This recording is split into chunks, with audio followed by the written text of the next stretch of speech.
Hi everyone, this is Catherine Schomburger, and this is my half of the presentation that I have with Michelle. Um, for my binding authorities for this case, for this question, I chose Vitals v. State, U.S. v. Jones, and Morgan v. Wells. For Vitals v. State, it was the attorney-client privilege can be waived by the client if the client discloses confidential information while a third party is present. Basically meaning, a brief summary of the case. There were three people that entered into this attorney's practice, and the attorney's name was Donna Phillips. They entered into Donna Phillips' practice and informed her that there was a dead body on their premises, and they wanted to know what they should do about it. In turn, Donna Phillips informed them that since she wasn't a criminal attorney, there wasn't really much that she could do, but she suggested that they should call the police to see what the police wanted to do about it. And the attorney left the room, came back, and asked for consent to call the police. They agreed to let her call the police. She called the police, and the situation led to the defendant, one of the defendants, one of the people being arrested and tried and sentenced to a certain number of years in jail. And that defendant requested that they appeal her sentence. And the issue was that the client waived that attorney-client privilege, and the attorney Donna Phillips basically stated yes, she did, because never once were we in a room together alone. There was always two or three other people. There was two or three other people in the room the entire time that she informed me that there was a dead body on her property and why the dead body was there and what happened to the dead body. So, in that case, the confidential information that would usually be shared only between the attorney and the client was also shared while two other people were in the room that they had no prior knowledge to. And in U.S. v. Jones, when there is a third party present to the meeting that doesn't necessarily need to be there, attorney-client privilege isn't automatically waived. In this situation, this basically saying that if there is a third party present, that doesn't necessarily mean that the privilege is automatically waived. It's based on the client's based on whether the client consents to waiving the privilege or not. It basically, if there is a meeting with another person there, that doesn't automatically mean, okay, well, the attorney-client privilege is thrown out the window. The attorney doesn't have to keep anything that the client is telling him or her a secret or withheld from the court. It's basically just meaning that the privilege being waived is based on whether the client agrees or consents to it being waived or not. In Morgan v. Wells, if an attorney is sharing disclosed information to a third party at the request of the client, there is no privilege present. In this situation, there was a divorce proceeding where the ex-wife was asking her attorney to draw up documents stating that she had no interest or possession in a certain piece of property that her and her then ex-husband previously shared together.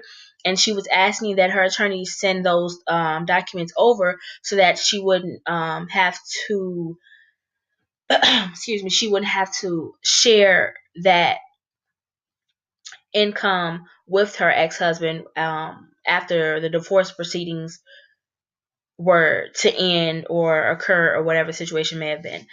And by her requesting that those disclosed documents be sent over to him, over to the husband, who was the third party, because she asked that those documents be sent over, she waived the attorney-client privilege. If she would have just asked the attorney to draw up the documents stating that she had no possession or property, or if she didn't ask the attorney to do any of that, period, then she would have still had the attorney-client privilege present. But in this situation, since she basically agreed to sending disclosed information that would have usually been kept between her and her attorney, she waived the attorney-client privilege. Now here our answer to the legal question. I say yes.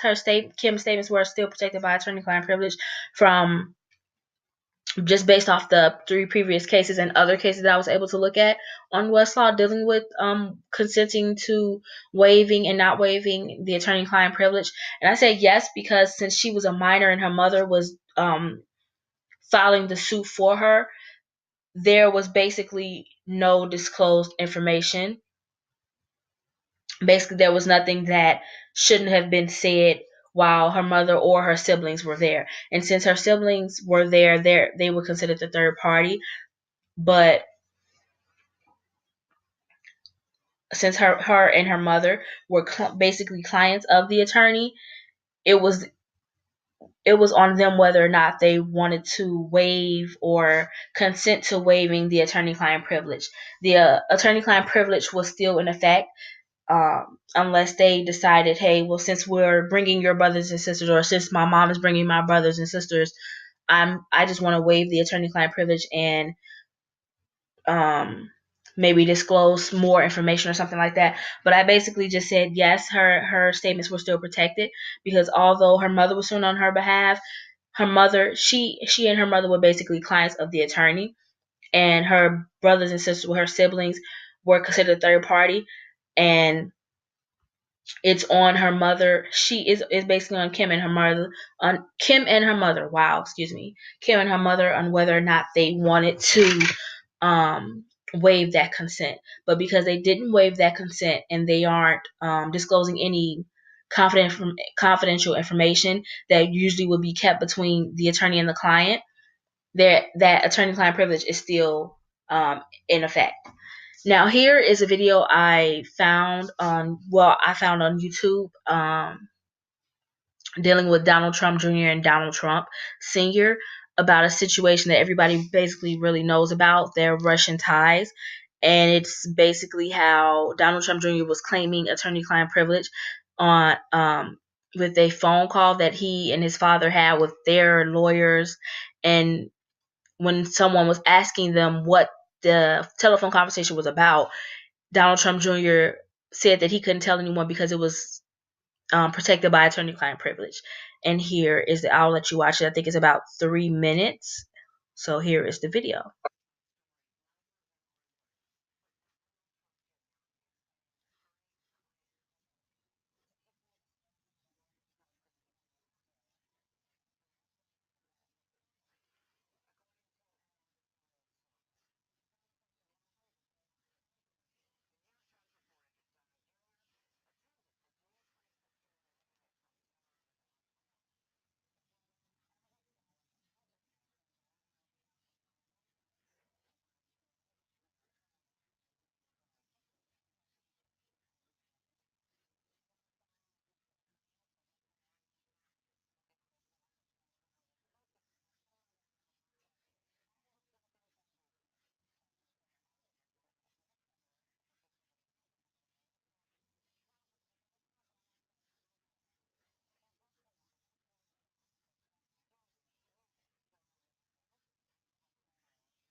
Okay, so I'll basically cut that short because it is basically 4 minutes, and I don't want the presentation to run even longer than what it has to.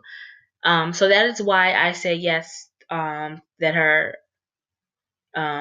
statements will be still protected. And these are the cases that I just previously used and how I cited them.